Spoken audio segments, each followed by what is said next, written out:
up, everyone? This is Dr. Webb here. Thank you guys for watching this video. Make sure you subscribe. New videos coming every week. You don't want to miss them. In this video today, I'm going to tell you what you need to know before you become a doctor. For those who don't know, becoming a doctor is a very long road. You have to do 4 years of college, 4 years of medical school, anywhere between 3 to 7 years of residency, and also a fellowship, which is optional. In orthopedics, 90+% of people do a fellowship, and that can be anywhere between 1 to 2 years, mostly 1 year. But it's a long road. It's a large percentage of your life.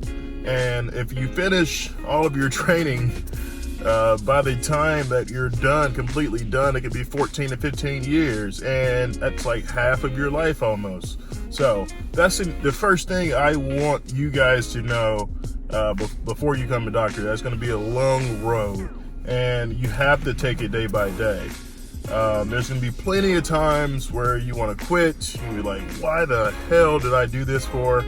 Why am I taking this path when my friends are out there enjoying life, driving Range Rovers, popping bottles at the club, and you're sitting in the library studying? Crazy. But it all pays off in the end. You have to take it day by day. You have to have some type of outlet outside of medicine that has nothing to do with medicine, whether that is drawing, whether that's painting, traveling, fishing, hunting, whatever it is. Find an outlet to medicine that's gonna sustain you and keep you going when times get hard. The second thing I want you guys to know before you become a doctor is that it's going to be very expensive. On my last few weeks, few months of residency, and then I get emails, phone calls from different loan companies about my student loans, and they're holding their hand out like this. They're ready to get paid.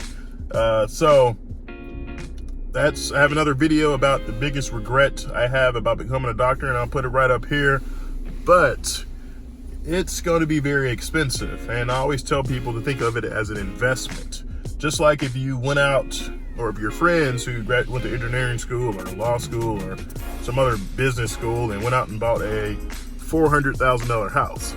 Well, you got to make payments on that house monthly, and then at the end of your 30-year term, the house is yours. Hopefully it doesn't take you 30 years to pay off your student loans, but just think of it as an investment.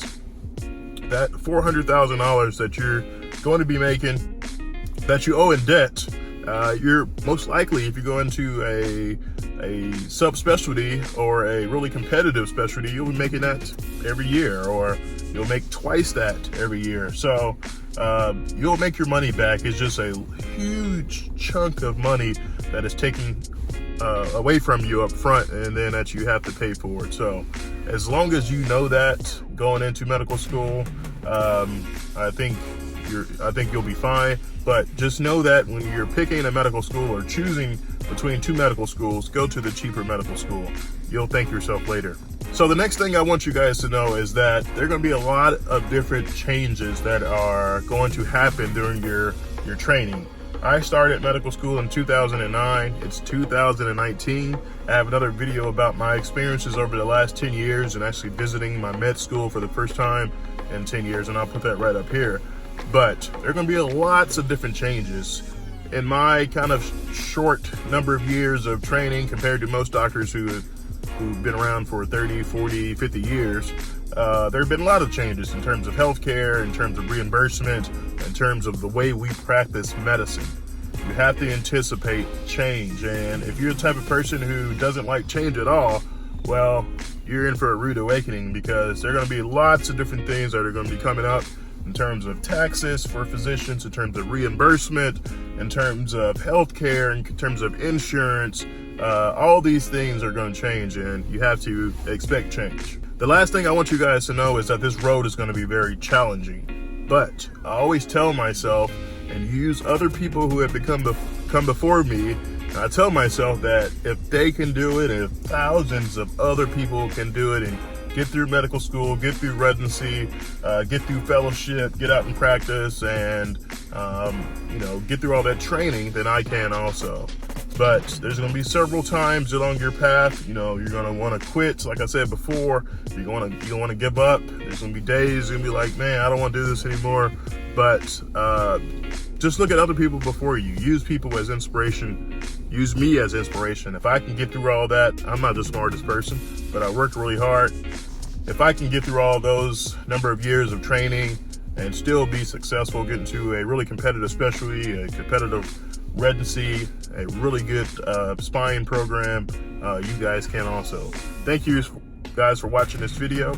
Make sure you subscribe. New videos coming every week. We'll see you next time.